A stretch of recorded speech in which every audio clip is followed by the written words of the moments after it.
A Liberal government panel report recommends getting rid of the NEB, the National Energy Board, and replacing it with two brand new agencies, those headquartered in the lucid, unbiased air of Ottawa.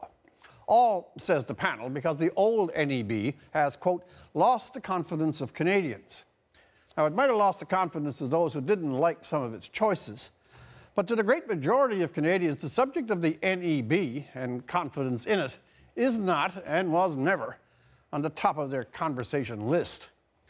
The report states that they consulted far and wide, all stakeholders, Aboriginal communities, environmentalists, corporate leaders.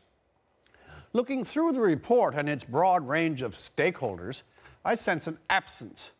It is an omission that occurs every time the issues of oil or pipelines are discussed. Namely, where are the voices of the workers, the everyday Canadians who actually work the fields, operate the machines, design the technology, and find a living for their families? In other words, those affected most significantly when a project is approved or denied. Was there any funding available for the many currently unemployed to make presentations? A year after the Fort McMurray inferno, surely something more than a passing reference is owed to tens of thousands displaced by both the fire and the massive downturn in the oil economy. Were there hearings at Ground Central, Fort McMurray itself? I see that there were not. Then there's the notion that though, as the report confesses without specific evidence, it's a feeling, that the NEB, headquartered in Calgary, could be seen as biased.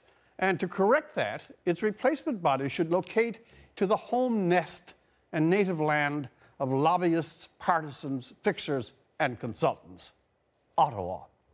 In other words, take the function of overseeing oil and gas out of the province with the most experience, the greatest immediate investment, and the most knowledgeable people on the subject, that would be Alberta, and bring it to another province whose experience on energy policy has become a parable of political incompetence, that would be Ontario, is not, on the face of it, the evidence-based thing to do. In fact, it's an abrupt affront to Alberta and the industry to say, in effect, that Calgary can't or won't perform honest evaluations, and it's a dose of salt in the wound that such evaluations done in shouting distance of Spark Street and the Commons have to be intrinsically superior. Even Premier Rachel Notley, who has made the effort to earn the elusive social license, is perplexed at all this. This is political dynamite, physically displacing Alberta from the decisions on its economy and giving priority emphasis to longer processes and ever more interventions is not the win the Notley government has so valiantly striven to achieve. This new regulatory regime will be more complicated, slower, and carries the danger of reigniting tensions east and west that have been dormant for 2 decades. Now, if that is restoring faith in the regulatory process, it is a most original path to that end. For The National, I'm Rex Murphy.